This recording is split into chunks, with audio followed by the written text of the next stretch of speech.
Um, so I know everybody here knows a lot of the history of Tisha B'Av.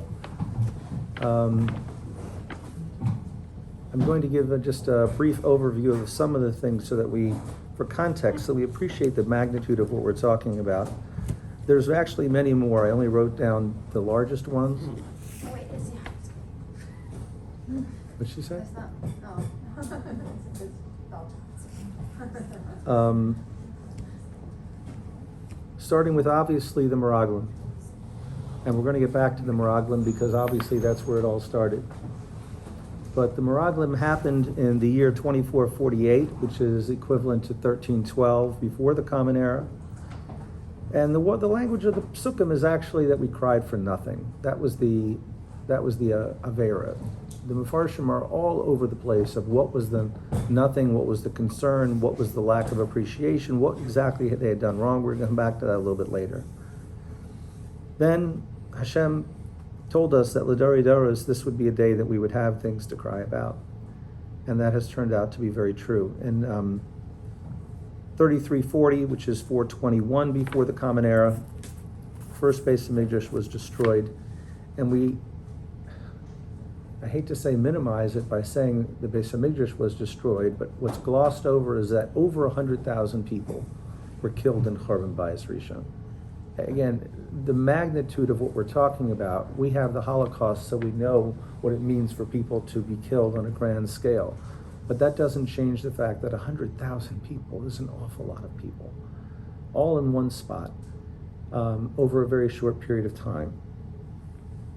And as we're going to see, as we go further on, in 3830, Churban Bayis Sheni, it's actually a machlokas whether it was the year 70 or 71 AD, but my good friend Daryl Zasla, who passed away a few years ago, was adamant that it was 71. He's written a treatise of research papers showing why the calendar got messed up at that time, and it's recorded as 70, so either 70 or 71, but that's when the second Beis HaMikdash was destroyed.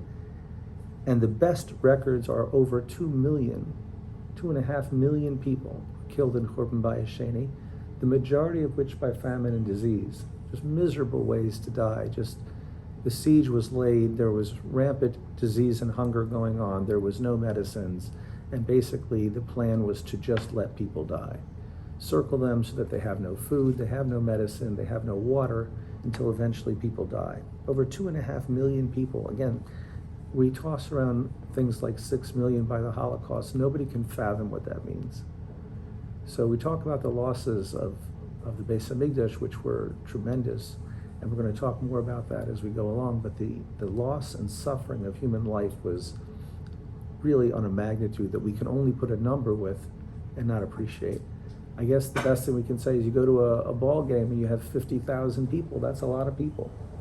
We're talking about 10 times that amount just to get to 500,000. And you're talking about numbers of 2.5 million and 6 million. It's in 3892, 62 years later, was the Bar Kokhba revolt, which was crushed, and that's when Beitar was crushed also. For those of you who are unaware, I'll give you a quick 30-second trip. Benching is perhaps, well, it's not perhaps, it's one of only 3 brachos, which is D'Oraisa. Benching is no less than a literal virtual reality tour through Jewish history. The first bracha of benching to Hazanas HaKol was written by Moshe Rabbeinu. Moshe Rabbeinu expressed this requirement that's in Sefer Devarim of Achalta v'Savata v'Arachta. You have to say thank you when you eat something. That's a bracha that's D'Oraisa. One of the things, I'm sorry, a lot of people here have heard me before, and I've said some of this before, but it's an important thing. I had a Rebbe, and still have a Rebbe in Eretz Yisrael, who is Israeli. He doesn't speak much English. And when we were talking to him about shidduchim and all this other stuff, then people looking for this quality and that quality, and he said, for me, he said it in Hebrew, he says, we look at ABCs. What are the ABCs? Number 1, kibbud of v'aim, with Aleph. He says, that's the Aleph.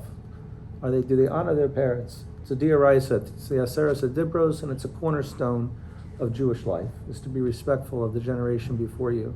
Kibbud of v'aim, that was his Aleph. B was Birkat HaMazon. Do they bench properly? He says, for most people, benching should take longer than Shemoneh Esrei. He says, the fact that people can bench and and they're done in a minute and a half, he says, you're missing the point. Benching is one of those things you're supposed to spend time on. It's a diaraisa, to thank Hashem for the food you have. And similarly, in the same vein, the C was Kriya Shema. Of course, we would do Kriya Shema with the K, but he's Israeli, so we give him a pass. But he says Kriya Shema is another diaraisa. He says, again, Kriya Shema should take you longer than Shemona Esrei to say it properly. You can't move the words together. You can't bridge them together to say it at a proper pace so that you can enunciate each word and actually know what you're saying, because Kriya Shema is one of the mitzvahs that you actually have to know what you're saying, or you're not Yotzei. He says it should take longer than Shemona Esrei, which was nigzer by the Rabbanan 2,000 years later. He says, so those are the ABCs. Keep it of Aim, Birkat HaMazon, and Kriya Shema. But anyway, Birkat HaMazon, you have the first bracha by Moshe Rabbeinu. The second bracha, which starts with Nodeh and goes to Al HaMazon, was written by Yoshua, because that's the one where you say, Al Eretz Chemda Tov Rechava, about what a beautiful land it is. Moshe didn't get to say that, because he never experienced it firsthand. He got to see the land, but he didn't get to experience it firsthand. So the second bracha is written by Yoshua. The third bracha, going to Uvenei Bracham Avishlayim Amen, was written by a compilation of David and Shlomo to celebrate the Mikdash and the fact that we want to have the Mikdash. And the fourth bracha, when you get to, which is Nigzer D'Rabbanan later on, but goes through Uhetiv, Umetiv, Uyetiv, that was about the destruction of Beitar. Most people don't know that. Beitar was a terrible thing, which we were just talking about, happened right during the Bar Kokhba revolt. And Beitar was such a serious massacre that they wouldn't let us bury the dead afterwards. They just let thousands and thousands of bodies lay out and rot as a warning to others and as a celebration of what they had done to Klal Yisrael. Another great thing that happened on Tisha B'Av. 3893, just a year later, the famous Roman Emperor Turnus Pudus plows over the site of the Beis HaMikdash. This was a Roman tradition of celebrating and marking their territory, of where they had had great victories. 4855, the year 1095 in the Common Era, was when the first crusade was declared by Pope Urban. 10,000 people, 10,000 Jews were killed on the first day. In 1290, the year 5050, was the announcement of the expulsion of the Jews from England. For those of you who have questioned England's love for Jews, England's never had a love for Jews. They get a pass now because they're close allies of America and things of that nature. Even before they started bringing in the Muslims to run their country, England has a long history going all the way through the pre-1948 war of a hatred for Jews. And they had an expulsion of their own in the year 1290. Not to be outdone, Ferdinand and Isabella, the great pioneers of Columbus, financiers of Columbus, in 5252, they orchestrated the Spanish and Portuguese inquisitions and expulsion of Jews in 1492 of the Common Era, which is why there were many Jews among the people that actually came to America in 1492. They were going any place they can. But for those of you unfamiliar with the story, there were many great Jewish luminaries in the Spanish era, most notably the Abarbanel, whose commentary is still used today. The Abarbanel had risen to be recognized as a financial genius, and he was actually the finance minister in Spain. And Ferdinand and Isabella told him that he could stay. He was exempt from the Gzera, and he could stay. And by the way, it wasn't just an expulsion. They wanted everyone to be baptized and convert. You didn't have to leave. You only had to leave if you wanted to practice bris milah and teaching Torah and things of that nature. But they exempted the Abarbanel from this because he was such a critical part to their finance. He had turned the country around from depression after depression into a thriving place, and they exempted him from it. And the Abarbanel rejected the amnesty that they had given him and led hundreds of thousands of Jews on a march south till they could get to a place where they would be safe. And one of the great sacrifices in Jewish history, but the Abarbanel was great on many levels. He doesn't need me to expound him here. 5674, in 1914, Germany declared war on Russia on Tisha B'Av. The same day, Russia declared war on Germany. And interestingly enough, in a pattern we've seen many other times, Russia decided at that time that they had to annihilate the Jews. Obviously, Germany declares war on Germany. Russia declares war back. you obviously have to declare war on the Jews at the same time. That makes perfectly good strategic military sense, right? Over 300,000 Jews were killed in the throng of World War I just in Russia. And of course, everybody knows that World War II was the direct flow from World War I. But World War II had enough other things to add on in Tisha B'Av. In 5702, in 1942, the Common Era was the day that the Warsaw Ghetto was crushed, and anyone who was left was exiled to Treblinka, which was, again, one of the worst concentration camps. Like many of them were a picnic, but Treblinka was particularly known as a bad place. But that happened on Tisha B'Av as well. And finally, I wasn't even aware of this till I was looking into it recently. Just 20 years ago in 1994, the Jewish Community Center in Buenos Aires was attacked, and nearly 100 people were killed and 300 people hurt in an attack by Muslims in Buenos Aires in 1994. Again, you could easily have a list twice as long. But for anyone who has a question about whether Hashem can be trusted to keep his word, you don't need to look much further. The travails of Tisha B'Av have been serious and severe. So I want to spend just a few minutes talking about some of what we're doing here and what was the chait, what was it about Tisha B'Av. And if you go through the internet and look at the books that have been written and read the Kenneths, a person could be guided to the idea that Tisha B'Av is all about the loss of the Beis HaMikdash, first and second, which were clearly severe. We're going to talk about that and how that impacted Jewish life. But you're skipping the most important step. You're skipping the Meraglim. The Meraglim is where the Gezerah came from. And the only thing the Psukim say about the Meraglim is that they cried for nothing, and therefore it'll be a day of crying. What was it that they were crying for nothing about? So what did the Meraglim say? They did say that they were stronger than us, we couldn't conquer them, they were giants and things of that nature. So it seems like there's two prongs to that. Number one, they didn't appreciate Eretz Yisrael enough to fight for it. And number two, the lack of Emunah in Hashem. They didn't think that Hashem could bring them in. Again, a theme that we had heard before by the Egel and other places. It became a common theme that Hashem took us out, so we'll die in the Midbar. But that was basically the two parts that go with it. Eicha, though, which we read last night, really focuses on the Churban. The words of Yirmiyahu about all the things that were going on, and it paints an awful picture of what was going on. We get a glimpse of how 2.5 million people could have died in such a short time. The scenes that Yirmiyahu describes are the kind of things that make any horror movie look like a Disney movie.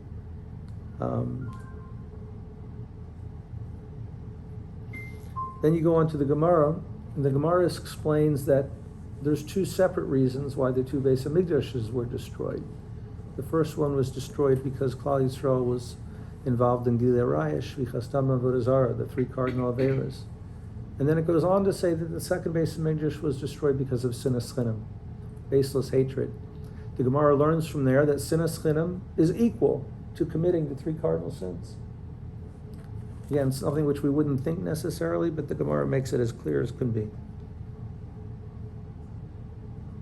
Not only that, the Gemara goes on further and makes this cardinal point, which is that any year the Beis HaMikdash is not rebuilt, it's because we have failed in the same way they did. How far do we have to look for that? Maybe COVID brought it home and crystallized it better than anything. But once certain people decided what you were supposed to do during COVID, if you disagreed with them in any way, they just called you names. There was no intellectual discussion about it. And again, I don't want to get too far into it, but the last word on the subject was released by Hopkins 3 months ago when they said net losses from the quarantine, from wearing masks, from the lockdowns, and everything was a negative. We'd have done better without any of them. That's not to say that would have been true in every setting. Maybe in hospitals it made sense for people to be wearing masks and things of that nature. Maybe for the elderly who were most at risk, it made sense to take more precautions. But the global lockdowns and shutdowns, which we're still paying the price for and will still pay the price for years, for all the first and second graders who forgot how to read, for all the teachers who revealed that they never wanted to teach in the first place, for all the teen suicide rates that were up, for all the drug overdoses that happened. But again, any doctor who disagreed with the establishment, if he was eligible for federal funding, he lost it, and many of them were fired and lost their jobs. And we saw the exact same thing, because what goes on in the Goyish world is a reflection of what we do and our failures. We did not handle this properly at all. We're still not handling it properly because no one's admit they made a mistake. Dr. Birx, Fauci's right-hand woman throughout COVID, she was the one on TV with him at everything. She wrote a book recently admitting that they had no data to support any of their recommendations. Zero. Nothing. They made it up. And many people in the medical profession, as they're trained to do, listened. Let's say we had 100 doctors in town saying you should do X. How many of them had independent data that they were relying on? 2, maybe 1? No. You get their memos from NIH, and you get your memos from CDC, and you follow it, or else. And it didn't matter if we killed more people along the way, because we did what we were trained to do. And in the Frum community and the Jewish community, it was even worse. And again, maybe some of the decisions were good ones. The point is, they weren't reached by a proper process. They were reached by decree. And again, I don't want to get too far afold, but whatever, I'm not even going to mention that. You can come to me another time. But if anybody asks, you can tell them that David Fink said it's usher to give a vaccine to someone under the age of 18, unless they have a serious medical condition which makes them more susceptible to COVID than everybody else. Halachically, it is usher to give a vaccine to anyone under 18. And if they don't agree with me, they can disagree with all the poskim from the 20th century who specified when you're allowed to give a vaccine and when you're not. We do not meet the halachic criteria. Let's not get too far afield.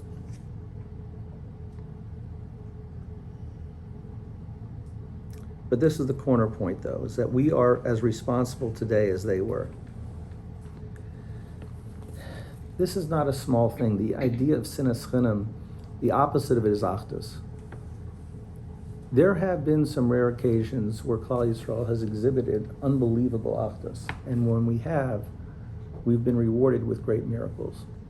And almost every time, I could literally write 20 pages of Jewish history, from pogroms to exiles to expulsions, when the core of what was going on at the time of the Jewish community was disunity. Disunity has always been our downfall, always. And there's so many riots to this, but we don't learn the lesson. Just give you one example. We know the Beis Midrash was destroyed because of sinas chinam. Shortly before Kriyas Yamsuf, the Psukim are describing a Bnei Yisrael that had just come out of Mitzrayim. They should be riding high. All these miracles done for them. They walked out of the most powerful nation on earth without an arrow being shot. Unheard of. All these nisim done for them. And they're backed up against the Yam. And the Pasuk says they were afraid. Not only that, the Pasuk says they were very afraid. But they thought that Hashem ran out of miracles. Hashem did Makas Bechoros and Choshech and all these things so that he could kill them in the midbar. Is that really a rational way of thinking? So again, there's lots of ways of understanding. Nobody likes to be in a position where they're relying on a nace. But I think there's something more fundamental. If you look back at the Pasuk right before that, it tells you what they were afraid of. It says, Vayirdefu Mitzrayim. Mitzrayim was chasing after them. It does not say Vayirdefu HaMitzrim. It does not say the Mitzrim were chasing after them. Mitzrayim was chasing after them. Am echad b'lev echad. They were unified in their purpose, unified in their desire to kill us. And they understood that Hashem appreciates unity. And even the Mitzrim, when they're that unified, they're noticed by Hashem. And that's what they were afraid of. So they cried out. Moshe Rabbeinu does the nace. He splits the sea, and we know the story from there. But that's what they were afraid of. They were afraid of unity. The other times that I remember I told this story over at, I believe it was 1991, the first Gulf War.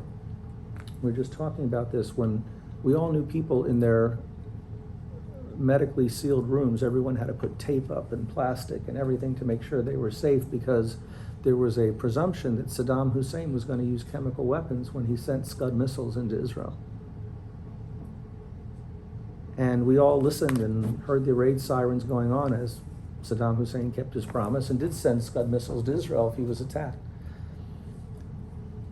And I remember going to Shul for one of the large Tehillim gatherings, and I was struck by the fact that there were people there in black hats and kippah sruga, leather yarmulkes, all different, and even some people without a yarmulke on at all, who had come to pray on behalf of the Jewish people, their friends in Israel who were Jewish as well, that there should be a miracle and they should be saved.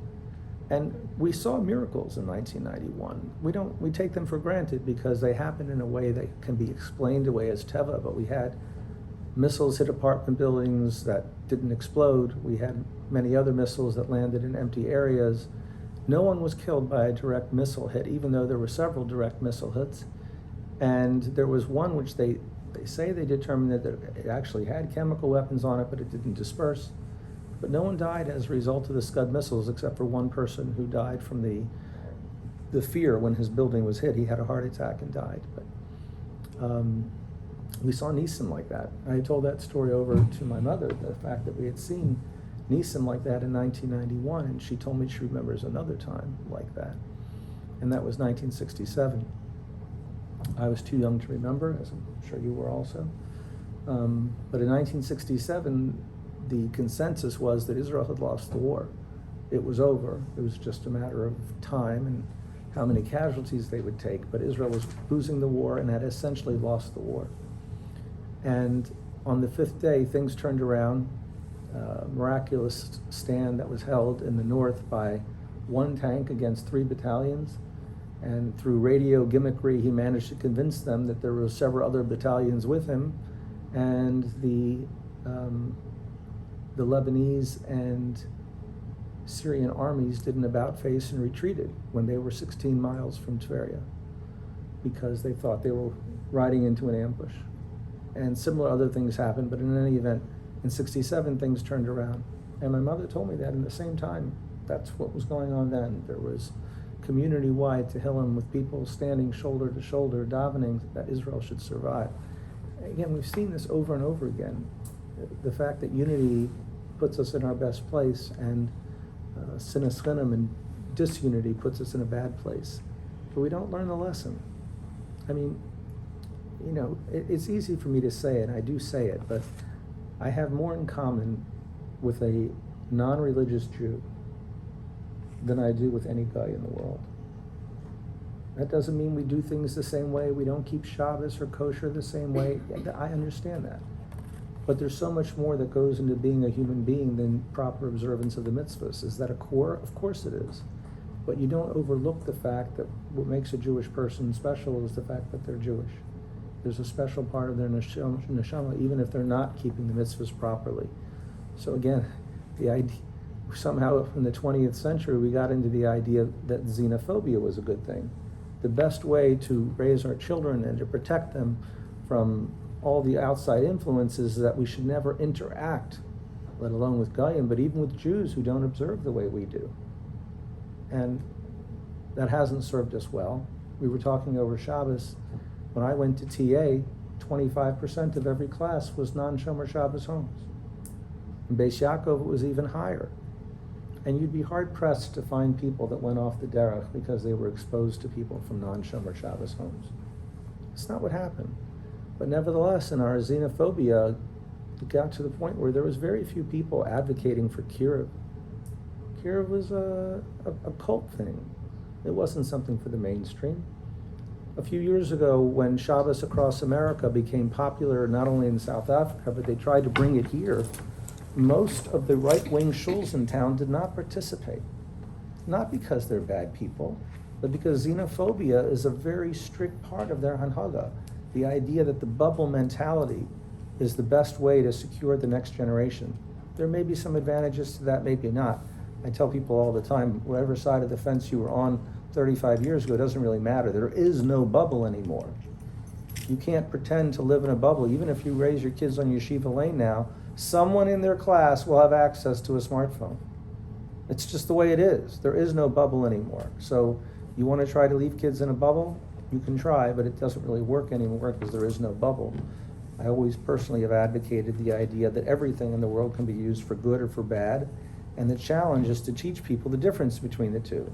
And whether it's a public library or whether it's the internet, you have to know how to use things in a positive way, and not for things which can be bad. But is there really a reason why we all understand mechanech nar lefi darko? You have to individualize education for a child, but can that not be done within the walls of one school? Do we really need to have school for Hasidic kids and Sephardi kids and Ashkenazi kids and kids who say that tznius is 4 inches below the knee and ones that say it's only 2 inches below? Do we really need to make those distinctions? Are people really being harmed by that? And obviously enough people think so, that's why we have it. But those are all sinas chinam under a different umbrella. When you teach your children, when you teach your students that people that don't do things like this are not as firm as you are, that's sinas chinam and drag. Do we still use those terms, or is it just, is that part of being transphobic? But that's all it is. When you tell people that this is the only way to do it, like you know, 85%, maybe 90% of what we do as observant Jews today was ordained by the Anshe Knesset Gedolah, following Churban Bayis Sheni, including all the davening, including going to shul. The stuff that Moshe Rabbeinu, Shlomo HaMelech, David HaMelech, none of these people had any shaykhs to. But that's part of what we're mourning the loss of today. They didn't need that. The Anshe Knesset Gedolah was perhaps the greatest foretelling body that ever existed. They're left with the ashes of the Churban, and people are going to be scattered all around the world. How is the Jewish people going to be maintained? Because the Beis HaMikdash was central. The Mishkan was central to Judaism, even for the people who didn't go. And yes, there was people who didn't go. We're going to talk about that a little bit also. But when the Beis HaMikdash was lost, the hub that held everyone together was lost. So the Anshe Knesset Gedolah sat down and, how are we going to do this? And they said, we need to, first of all, have the idea of a Mikdash Ma'at, a little tiny Beis HaMikdash in every community. And we'll call them shuls, or whatever name they had for them that time, Bate Knesset, whatever it was that they used. And that will be something that will force people to live in communities, ghettos, shtetls, call them whatever you want along the way, so they can support each other. Another thing that we undid during the COVID reaction, we forgot people need each other, and the calamities from that, the mental health issues that arose from that are extreme. But that was the whole idea of the Mikdash Ma'at, that people would be forced to live in communities because that was the only way they could survive, to be mechazik each other. And instead, we developed jokes. You know, there's got to be a shul that you daven at, and one that you wouldn't go into for anything in the world. And that's the nature of Jewish people. You know, you're in the top 1% of everything in the world. You're going to have disagreements, and strong disagreements. But what do we have now? I've got 11 shuls within a 7-minute walk from here. All examples of sinas chinam. We don't want to call it that. We say, no, but I really like this Rav. Great, like the Rav. Does he have to have his own shul? And you have to have a place that davens slow, and a place that davens fast, and a place that sings, and a place where the Rav gives a drasha, and a place where he doesn't. To the point where in New York now, the idea of a Nuchas Sfarad breakaway minyan is standard fare. As soon as a shul opens, an Ashkenazic shul, within 3 weeks they have a Nusach Sfarad breakaway minyan in the basement. Everybody's got to have their own thing. All words for sinas chinam and a different thing. And what's at the root of that? At the root of that is that we're not samech v'chalko. We all have to do things a little better, and sometimes we do things better by mocking those around us. They don't do it right, so it must be that I'm doing it the right way.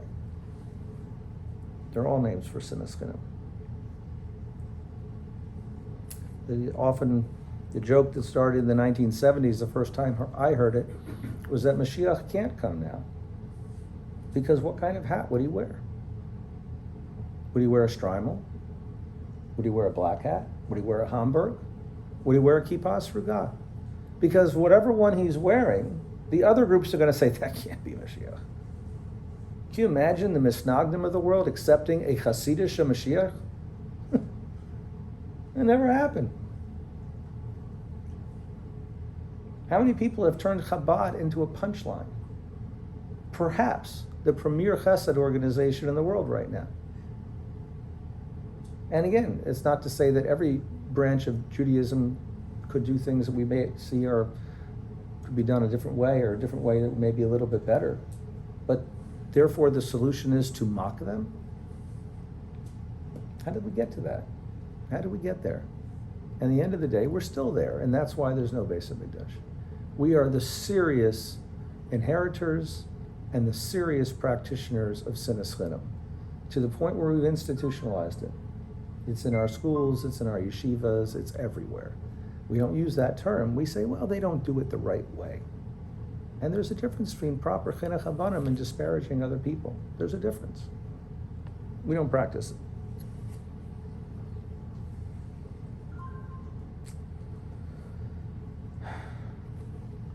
We're talking a little bit over Shabbos about what exactly did we lose when the Beis HaMikdash was destroyed. What are we missing? How would our life be richer? And it's an answer that truly nobody here can answer. The closest mashal that I can give you is a blind person is trained in Braille, and they learn to use a walking cane so they can walk without assistance and without a guide. And a medical technology comes out where they can cure this person's vision. They say, no, not interested. I'm fine. I've got my cane and I've got Braille. That's where we are. We cannot fathom what life was like during the time of the Beis HaMikdash. I can tell you a few things that I've read, but we don't relate to it because it wasn't our world. Our world today, since the destruction of the Beis HaMikdash, is a world of physicality. That's all we have. We have food that tastes good. We have desires that we like to chase after, from kavod to money to all different types of things that cause people to be nixal. But we don't have the spirituality that existed at the time of the Beis HaMikdash, and we can't fathom what that was like.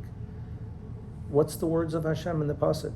I want you to build the Mishkan v'shachanti b'socham, so I can dwell amongst you. Can you imagine what that's like to have Hashem actually here? Believe me, a lot of the nonsense we're talking about in the last 20 minutes wouldn't even exist if Hashem was actually here. It's the fact that he's more removed from us now that we have the ability to cite these things. So the obvious question is, well, if they had Hashem shachanti b'sochim at that time, why did they do all the averas that they did? And again, that's the obvious answer as well. Is Hashem always adjusts the Yetzer Hara, the forces of evil in the world, to counterbalance the spirituality in the world so that there's free choice. There's always going to be free choice.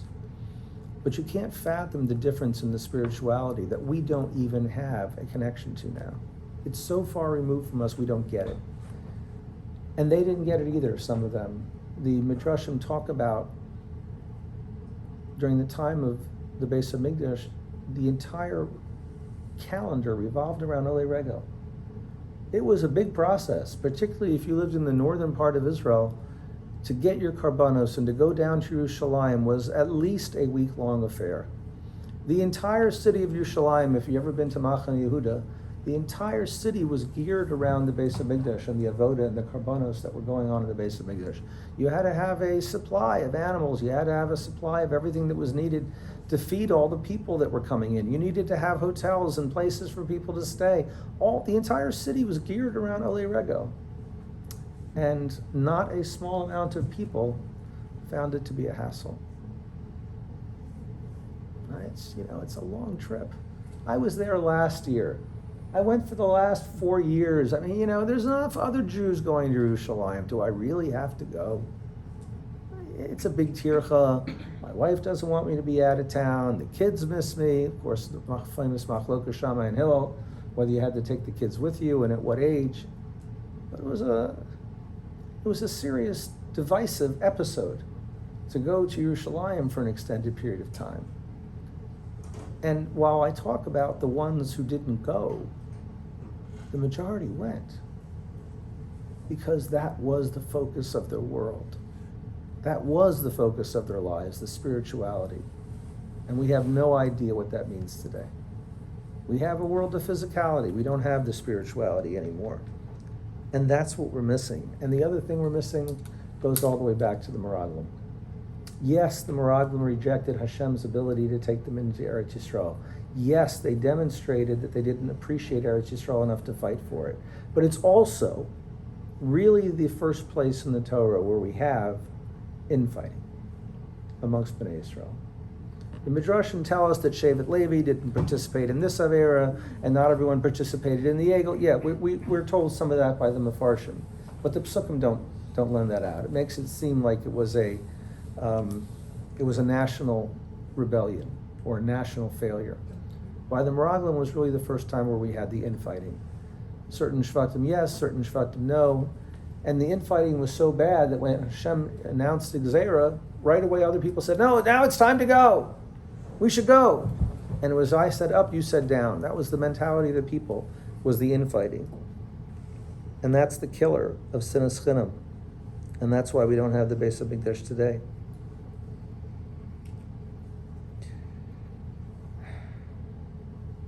The presence of the Shekhinah was palpable when the Beis HaMikdash was around. Everyone knows that the Galus of Mitzrayim was supposed to last 400 years. It only lasted 210. And the Mefarshim say, yeah, they count it back from the Bris Ben Absarim or from the Bris of Yitzchak, all different types of compilations for how they get to the 400, even though it was only 210. All legitimate ways of counting that you can only count in retrospect that way, but all of them are missing one important point. Why? Why did Hashem show us Rachamim? Why did Hashem decide that he's going to fudge the count and count from a different date other than what he said? I mean, the pasuk's very clear. Moshav b'nei Yisrael, Arba'im Shana. They lived there for 400 years. No, they didn't. They lived there for 210 years. The Gzeira was for 400 years. What made Hashem take us out early? And again, the recipe is clear if you want to look for it. It says, Vayitzaku. They cried out. We have enormous power as people through tefillah to affect the way Hashem brings out his plan for the world.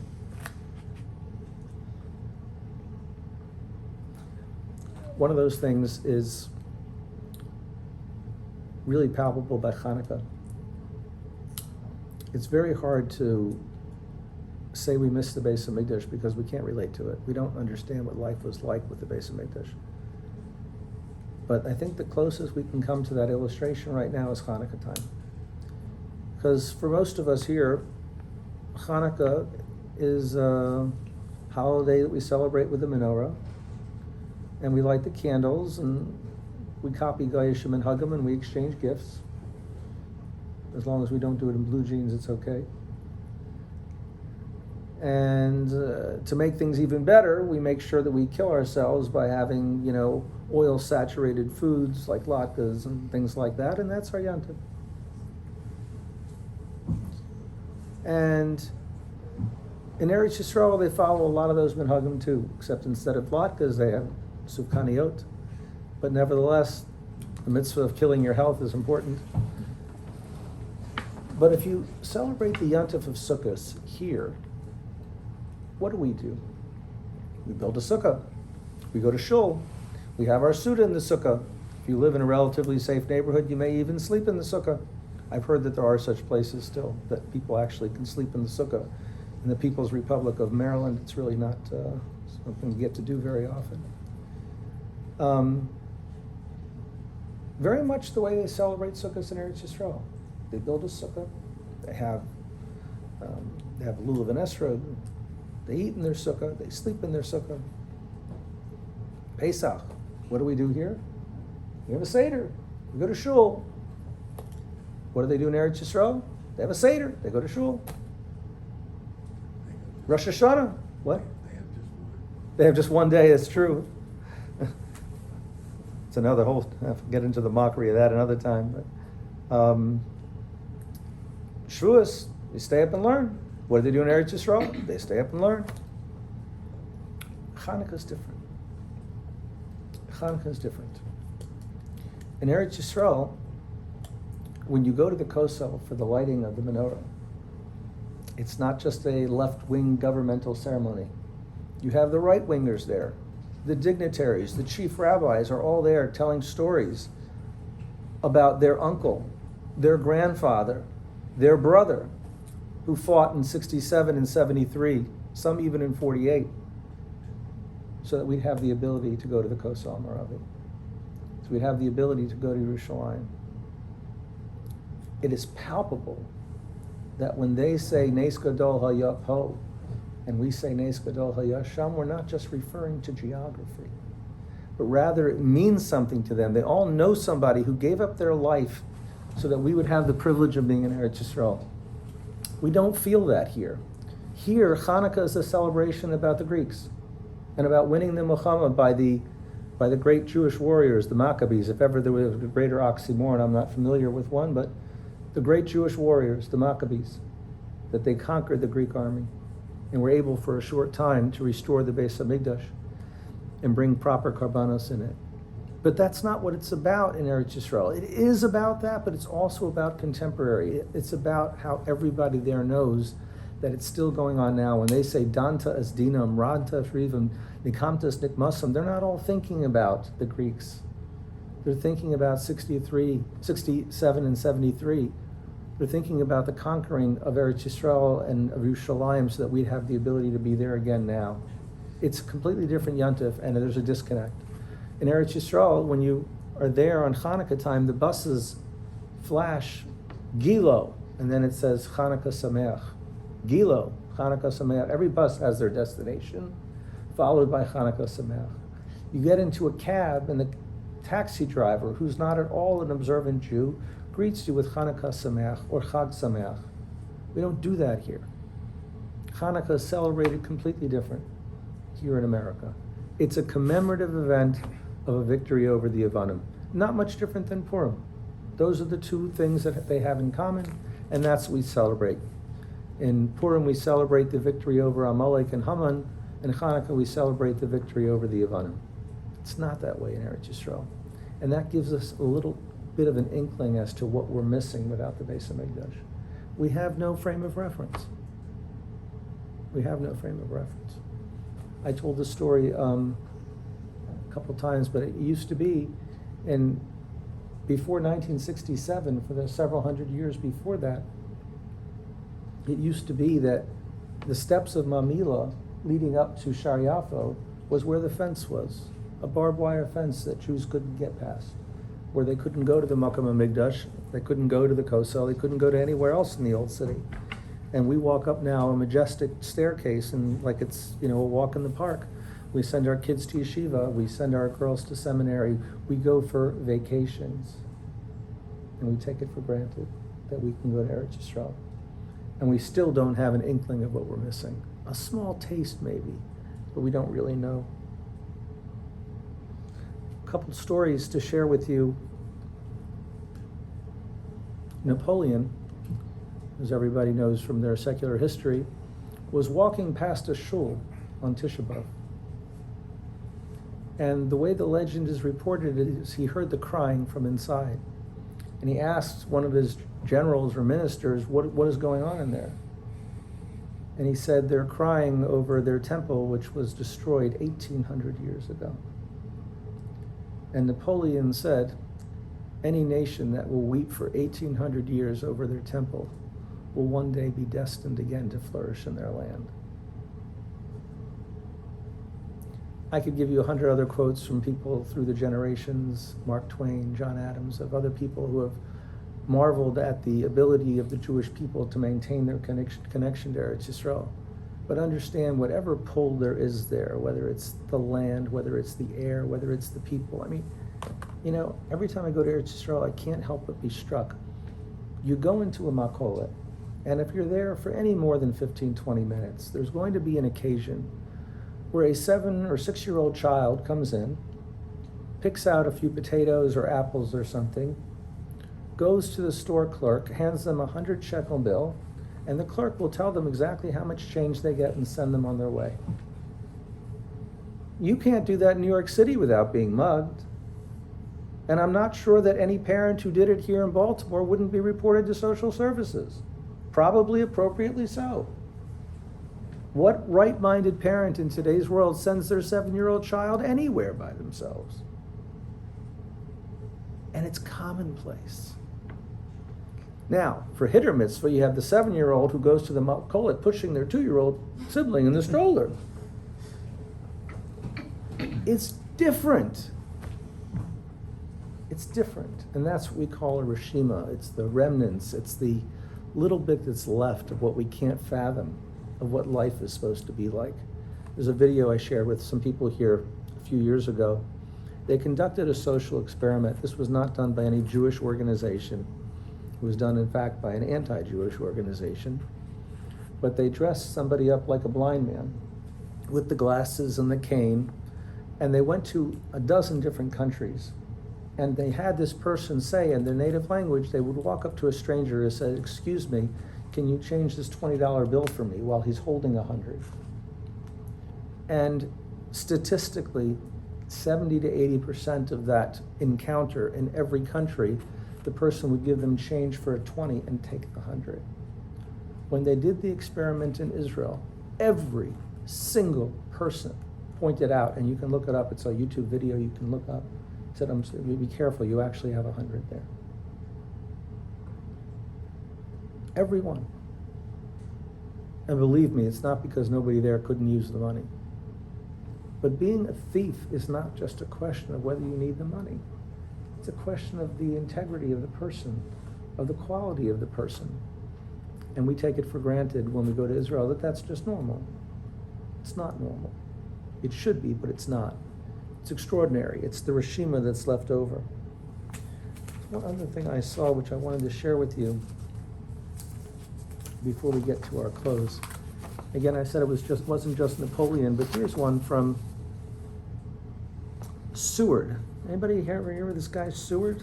Alaska. Huh? Alaska man. Is he an Alaska man? He's one who bought the Alaska Purchase. Oh, okay, William Seward, that's right. He was a Secretary of State, amongst other positions that he held under Abraham Lincoln. And in 1870, he was a former governor, former senator, and Secretary of State.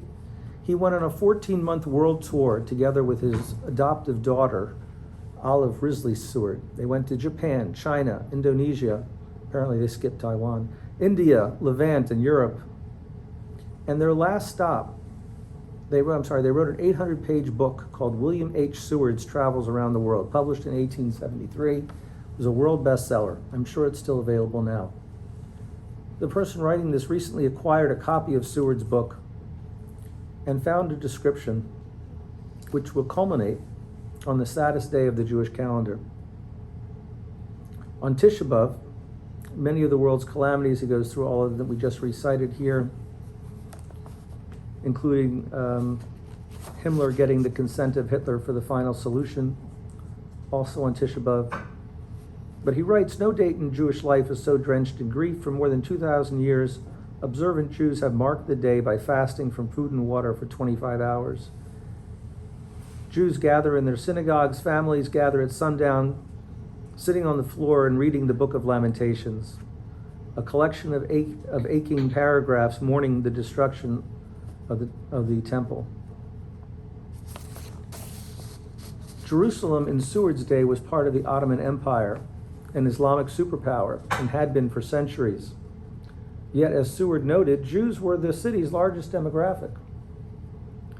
There's been a nearly unbroken Jewish presence in Jerusalem for 3,000 years. This is Seward writing now. The Muslims are 4,000 people strong and occupy the northeast quarter, including the whole area of the mosque. The Jews are 8,000 and have the southeast quarter. The Armenians number 1,800 and have the southwest quarter, and the Christians are about 2,200 and have the northwest quarter, which overlooks the valley of Hinnom. Today, Palestinian propagandists work overtime to portray Jews as interlopers in Jerusalem In reality, there's been a nearly unbroken Jewish presence in the city for 3,000 years. The population of Jerusalem has been predominantly Jewish, majority since at least the early 1800s. The former Secretary of State recounted that he and his companions spent their last day in Jerusalem among the Jews. They cling to the city closer. It was a Friday afternoon. It was not Tisha B'Av.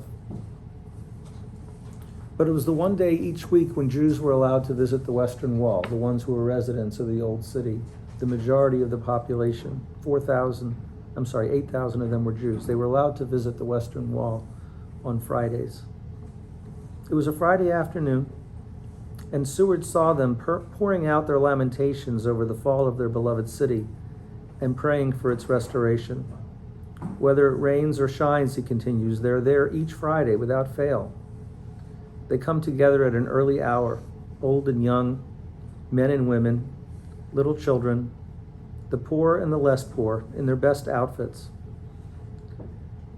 Regardless and irrespective of the diverse nations from which they came, they're attended by their rabbis, each bringing the carefully preserved and elaborately bound textbooks which have their prayers in them. Some of them even break out the Book of Lamentations, which was traditionally used on Tisha B'Av. But on every Friday, for many hours, they pour forth their complaints, reading and reciting the poetic language of Yirmiyahu, beating their hands against the wall and bathing the stones with their kisses and tears. It's not a mere formal ceremony. During the several hours while we were spectators of it, there was not one act of irreverence or indifference. No one was simply standing around. Stirred by what he had seen, Seward wrote that few Americans could appreciate the solemnity, the depth and profound grief and pious feeling exhibited by the Jews he had sat with. Could he have believed that within a century Jews would be the sovereign power in Jerusalem, or that the Ottomans, like every other empire to have ruled Jerusalem, the Hittites, the Babylonians, the Greeks, the Persians, the Romans, the Crusaders would fade into obscurity? Perhaps not, but there's little doubt that the Jews he observed that day, bathing the stones with their kisses and tears, would have believed it. For Jews never stop believing it. Im ashkachech Yerushalayim, if I forget Jerusalem, is the haunting words of David HaMelech's Tehillim. Tishkach yamini, that my right hand would no longer work. No people had such an enduring connection to a city. The bond between Judaism and Jerusalem is ancient and unbreakable. And while here in Gullus we really only focus on it one day, there were generations of people that focused on it every Friday, and probably every day. They just didn't do it in person. We talk about what we lost and how we really can't relate to it. That's what we're talking about. The further away we get, the less we understand it. But pay attention to the 7-year-old in the Makolet. Pay attention to the menorah lighting on Hanukkah. And you get a feel for how it's different, the connection's different in Eretz Yisrael than what we have here, and how we've been relegated to a world of physicality, to the point where we have to open up a siddur or open up a chumash or learn something to attain any spirituality. It's different when v'shachanti b'socham. When Hashem's dwelling amongst you, yes, does there have to be a Yetzer Hara consummate with that to cause people to have free choice? Yes. But the palpability, if that's a word, of feeling Hashem's presence with you is something that we can't relate to, and that's what we're missing. We are by definition physical and spiritual creatures. We've been robbed of our spirituality. We only have the physicality, and that's the largest part of what we're missing.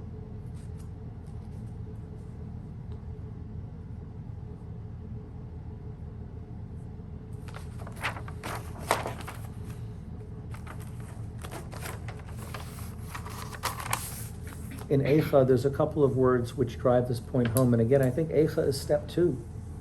Step 1 is recognizing that brother against brother really started with the Meraglim.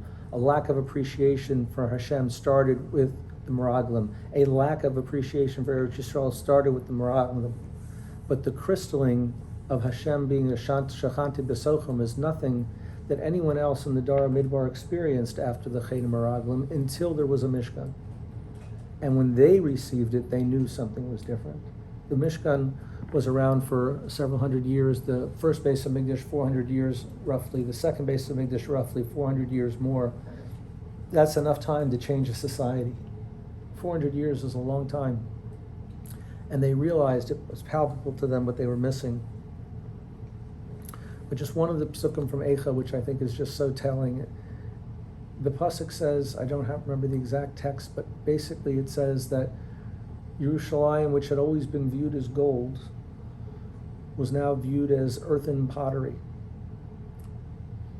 There's so much contained in that one sentence, but I think the most profound thing is that Yerushalayim was still the same city.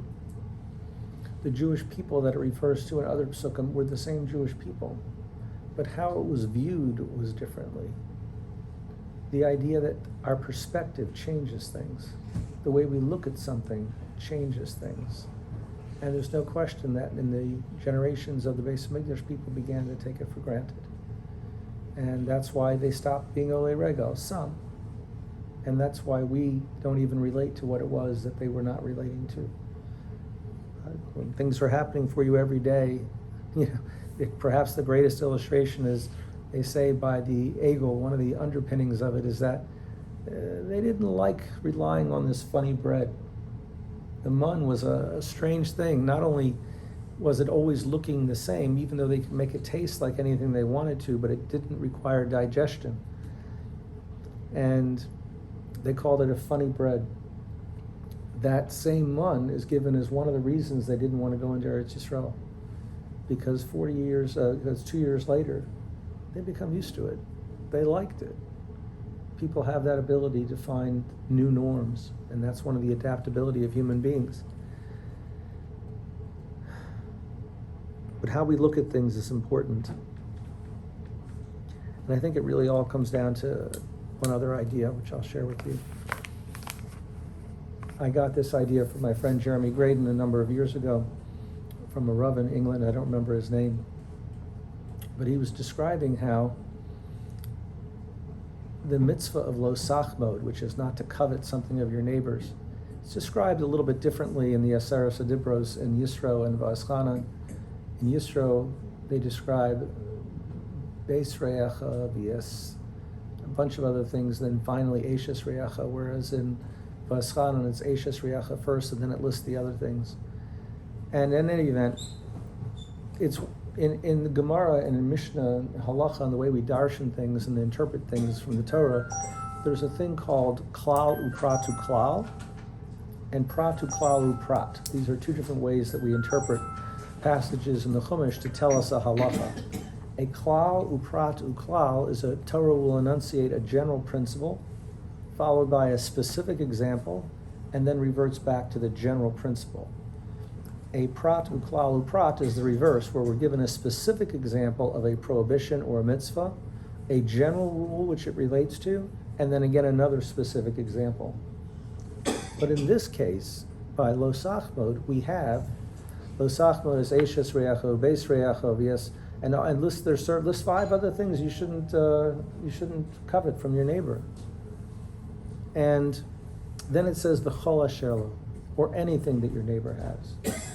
The example is actually a prat klal. This is the only place in the Torah where we have such a thing, a prat klal. 5 specific examples followed by a general rule. Do you know what we learned from that? Nothing. There is no Talmudic dissertation or learning method from something which has 5 specific examples followed by a general rule. So this great rabbi in England posited that the reason for it is that it's just a general teaching. It's not a drasha. He says, you want your neighbor's house, you think his car is nicer than yours, you like his job, you think your neighbor's got all these things that you like. It's chol asher lo. It's a package deal. You want your neighbor's house, you get his cancer. You want your neighbor's servants, you get his dysfunctional family. It's v'chol asher lo. You can't sit and pick and say, I want this person's that and that person's this. And this part of my life is no good and therefore I want someone else. No, you don't get to pick and choose. It's a package deal.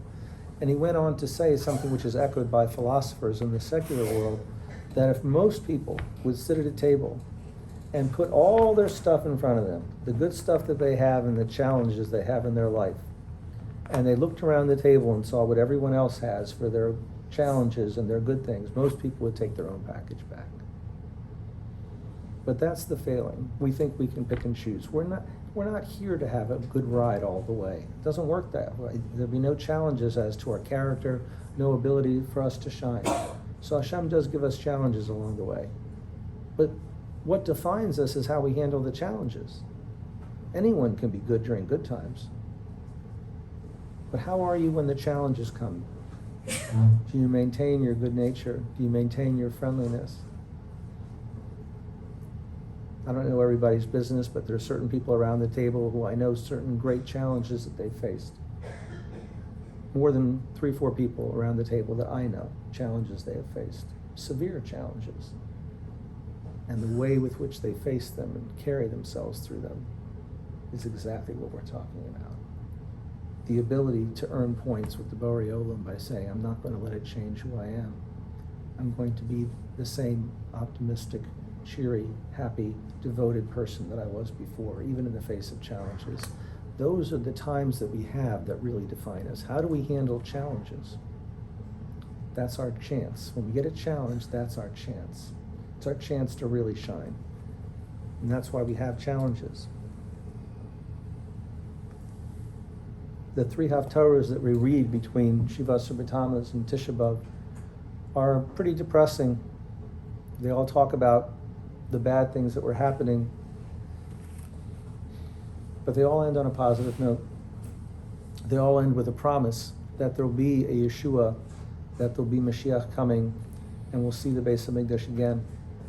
I just share with you the words in several of the Nevi'im talk about how when Bnei Yisrael is exiled from Eretz Yisrael, the land will not grow. It doesn't matter who comes in there and who conquers, the land will not grow for them. Now, if I was starting a religion, that would not be a promise I would make. I mean, no one knows what's going to happen over the next 1,000 years, 2,000 years, let alone 50 years. I mean, to say that nothing's going to grow. When I went to Israel for the first time in 1983, I remember thinking, what a God-forsaken wasteland this is. I mean, just the trip from Tel Aviv to Yerushalayim was so depressing. There was nothing other than rock, bombed out buildings, military vehicles on the side of the road. It was depressing. And I remember thinking to myself, I'm marooned here for a year. It's like literally being on a desert island. Not one of those tropical places where the ships always end up wrecked. A desert island.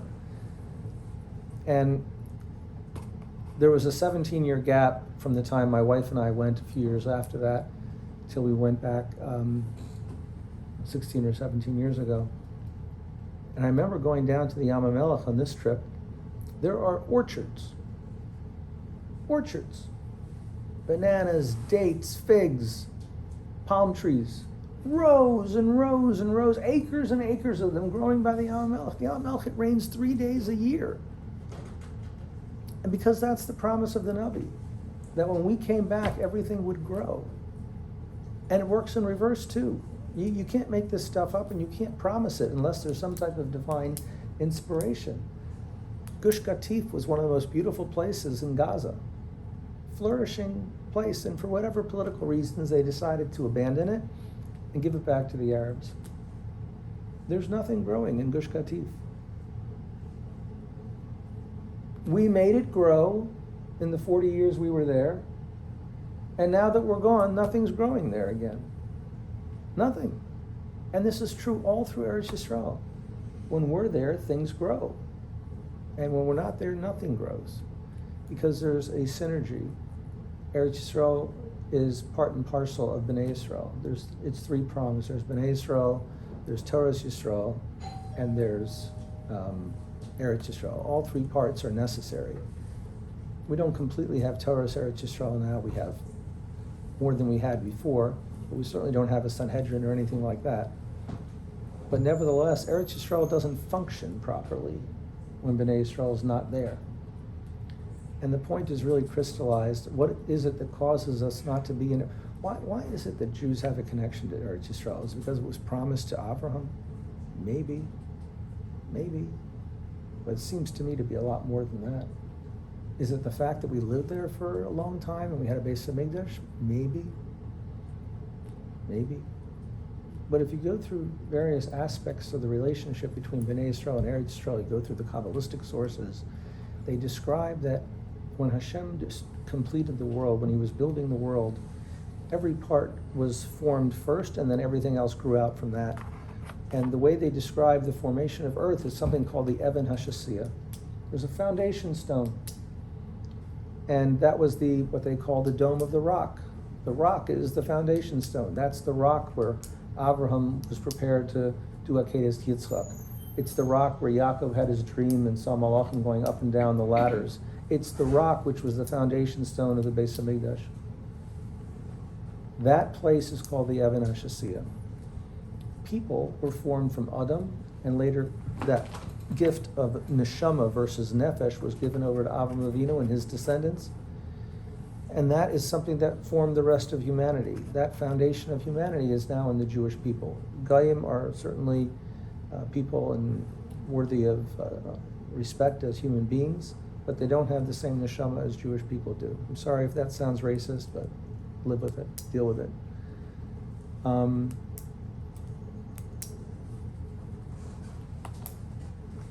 We have a commonality with Eretz Yisrael in that we were the place where Hashem left his Rishima. I don't want to get into too much Kabbalah here, but just one little thing.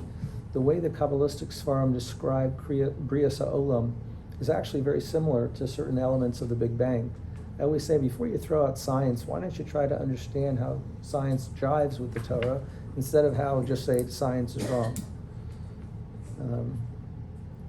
The Kabbalistic Sfarim describe the world coming to be from a lack of a better word, an explosion of Hashem's kindness that could not be contained. It was such an ultra concentrated force of kindness that it exploded. Not exploded, but it spread out to the point where it could not be contained. And there's layers and layers and layers until you get to our world. There's a tzimtzum because our world could not exist with Hashem's presence completely revealed in it. Shachanti b'sochim is the highest we can get to. But nevertheless, Hashem has to shield himself from our world. And when the earth was created, it was from the Even HaShasiyah. When humanity was created, it was created through Adam.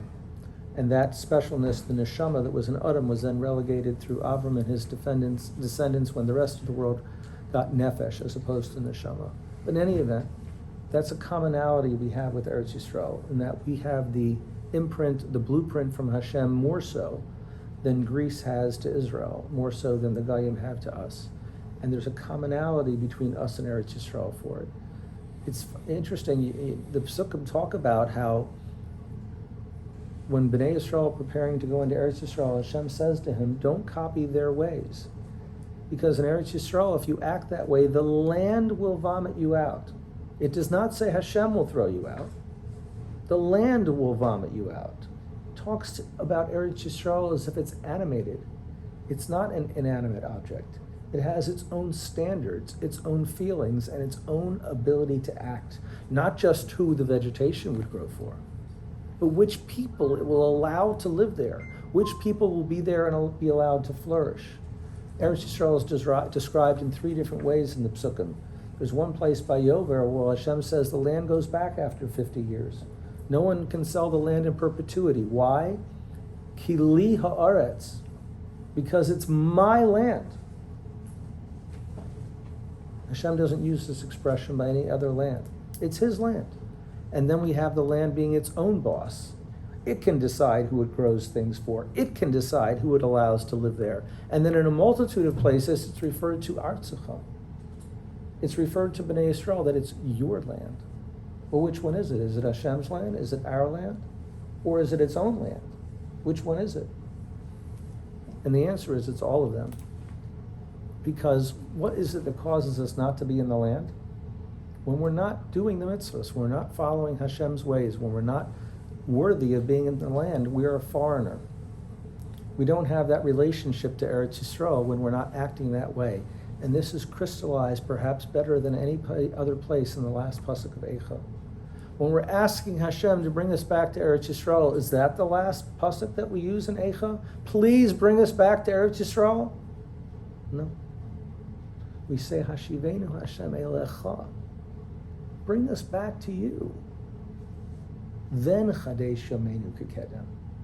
If we renew our ties with Hashem, if we rebuild our ties with the Kadosh Baruch Hu, then we're zocher to be in Eretz Yisrael.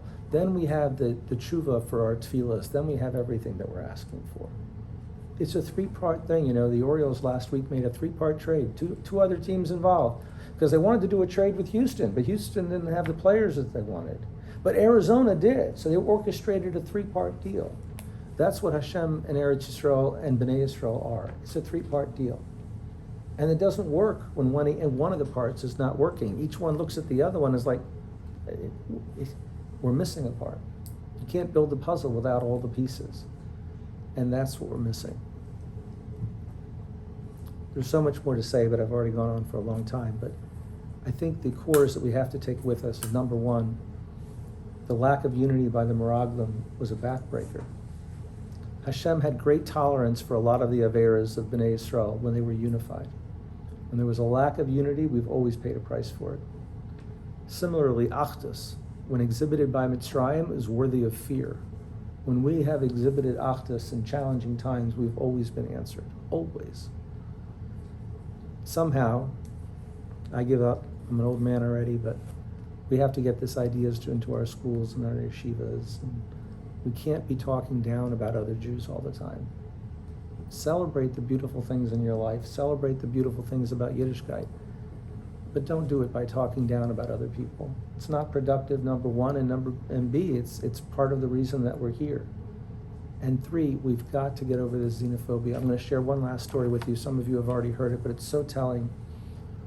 One of my neighbors, Steve Storch, who many of you know, for years he used to learn B'chavrusa with Binyamin Steinberg. Rabbi Steinberg was the beloved principal of Beis Yaakov for 30 or 40 years. Such a unique individual. His Levaya, thousands of alumni were in Eretz Yisrael to see his kever when it was brought there. Rabbi Steinberg was a unique visionary, not a man who was afraid of controversy. And if you're running a school, you're going to have controversy. And there was always pressures.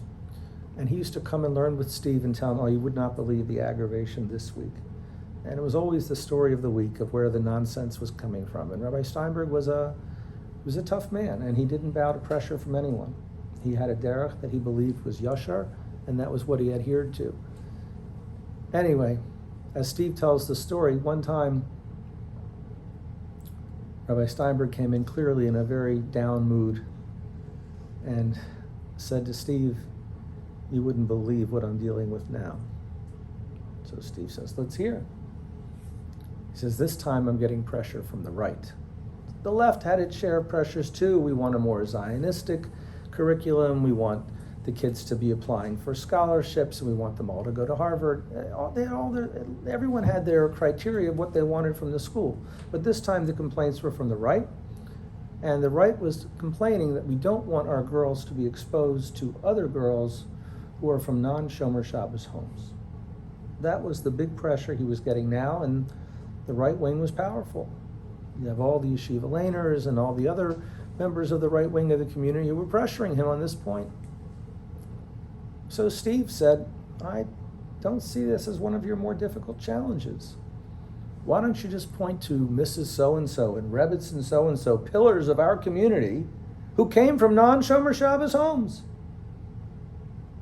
And he looks at Steve and he says, who do you think is pressuring me? Truer words never spoken. The people who had benefited from a Beis Yaakov education, from non-Shomer Shabbos homes, and there are many, they're your neighbors, pillars of our community who came from non-Shomer Shabbos homes, who saw the beauty of Yiddishkeit and became beautiful from people. Again, I know friends that I went to school with who were from non-Shomer Shabbos homes and did not become Shomer Shabbos. I would be hard-pressed to name anyone who became non-frum because of their exposure to non-frum kids. There's always kids who go off for a variety of reasons, but it was never that. It was never because they got into the wrong crowd. But that's another name for sinas chinam. Everyone's got to do it our way. To the point where we had shuls in our community who, when Shabbos across America was introduced, they couldn't fathom how to associate with it. What do you mean, invite none from people to our Shabbos table? Are you crazy? Have you gone mad? I don't even know any non-Shomer Shabbos people. I've spent my whole life distancing myself from them. How can we have these people in our homes? That's where we're at. It is sinas chinam. You can call it anything you want. You can justify it by 100 reasons why we want to live like that and why we have to live like that. It doesn't work, but there are justifications that people use. We have to start re-expressing the value of every Jew. So achdus, the value of every Jew.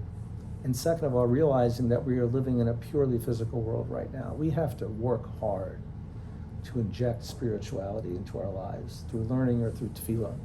It's not natural, and that's what we're missing. Fully 50% of our being is spiritual, and we have to nourish it and nurture it every moment for it to be functioning as 1% of who we are. It's not the way it's supposed to be. Again, when you go to Eretz Yisrael and you see the 7-year-old in the makolet, when the blind person is given change for his $100 bill in Eretz Yisrael, unlike every other, you get a little bit of a feeling for the different type of society that Jews have put together there. And it's not just Jews, it's Jews coupled with their land. It's the type of behavior the land demands. It's why when we make a strike in Gaza and we go after a particular person and 3 other people are killed in the bombing, it's called a war crime. For 20 years, when the United States is enforcing a no-fly zone over Iraq, and they down an Iraqi plane, which kills 100 people, it's called collateral damage. The same act by different people in different places, different names. And that's what Tisha B'Av is about. Hashem said, you demonstrated a lack of unity, you demonstrated a lack of emunah, you demonstrated a lack of appreciation for Eretz Yisrael. You don't know what you could be. You haven't been to Eretz Yisrael yet. You don't realize what you're missing. And you're turning your back on it. Those are the things we have to rectify. That's why we don't have a Beis Hamikdash. Beis Hamikdash is stage 2. A terrible loss. We lost the spirituality in our lives, no question. But stage 1 is what caused all that. The sinas chinam, the lack of appreciation for Eretz Yisrael, and the lack of emunah. All of these things are within our own hands to fix. We can simply decide that we're not going to keep bad wishes in our hearts. Someone does us a wrong, we don't have to hold it against them. We don't have to. We might not have to ask them out for coffee. Maybe that's a hit or mitzvah. I don't know. We don't have to harbor ill will. I have no ill will. No, I'm not even going to say it. You'll ask me afterwards. I don't have ill will toward people which have caused harm. I consider them a tinik shenishba, but I don't have to have ill will. I know that Eretz Yisrael is a place that makes us better people, and I know we're better when we're there. But most importantly, on Tisha B'Av, we have to remember that we're cognizant of this fact. We're cognizant of why we're here. And hopefully next year, if we're cognizant of it, we can celebrate again in Yerushalayim. Thank you. You said this